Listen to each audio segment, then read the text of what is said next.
Baleshwar technical school एवं Saint John college of nursing and paramedicals मिलित अनुकूल अनुष्ठित है स्वेच्छाकृत रक्तदान शिविर। Baleswar technical school and Saint John college of nursing and paramedicals मिलित अनुकूल एक स्वेच्छाकृत रक्तदान शिविर Saint John hospital and rehabilitation अनुष्ठान परिसर में अनुष्ठित हो जाए। नेशनल ह्यूमन वेलफेयर बोर्ड सहयोग में आयोजित यह शिविर को वरिष्ठ शिक्षाविद तथा अनुष्ठान निर्देशक पी रमेश कुमार उद्घाटन करने सहित शिविर आयोजन आभिमुख संपर्क में सूचना देते। सांप्रतिक ग्रीष्म प्रवाह काल में जिला रक्त भंडार में देखा रक्तर अभाव पूरण में यही शिविर आयोजन बेस उपादेय साब्यस्त होबोली से आशा प्रकाश करते। सामाजिक प्रतिबद्धता पर शिक्षानुष्ठान समूह पक्षर नियमित यही शिविर आयोजित होबो बोली से प्रकाश करते। Saint John college of nursing and paramedical Balasore technical school तरफ आजिकार ये ब्लड डोनेशन कैंप आम उद्घाटन करुच्ची।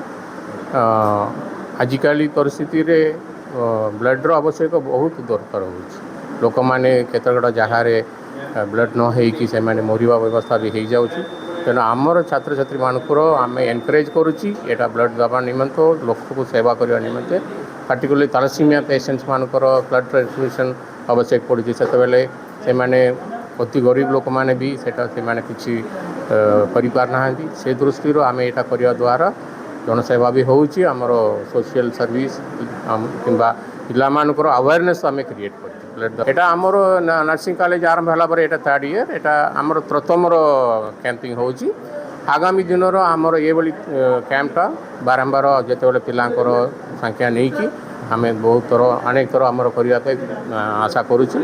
आगामी दिन ये कैंपटा वर्ष को थर कि दुई थर आम करने निश्चित। Principal doctor Madhubala, vice principal Sohini Roy, academic coordinator Aisma Joseph, शिक्षानुष्ठान परिचालना बोर्ड सदस्य अरुण कुमार गोच्छाद, प्रशांत कुमार दास प्रमुख जोगदे रक्तदाता मान को उत्साहित करते। National human welfare board chairman Sharada Prasad Mahapatra यह शिविर में जोगदे सांप्रतिक स्थिति में रक्तदान आवश्यकता और उपादेयता संपर्क में आलोकपात करते। चिकित्साधीन रोगी, दुर्घटनार शिकार होता व्यक्ति और विशेष भाव थैलासेमिया रोगी मानक सर्वदा रक्तर अभाव देखा देता है। एथिपाई बोर्ड सहयोग में विभिन्न कॉलेज गुड़िक रक्तदान निमंते सचेतनता सृष्टि सह शिविर आयोजित होता श्री महापात्र मत व्यक्त करते। मो ना हूँ शारदा प्रसाद महापात्र, मो national human welfare board trust chairman. National human welfare board trust बहु वर्ष है थैलासेमिया रोगी मानक सफल भाव में रक्त जोगाइवाई कम करुच्ची।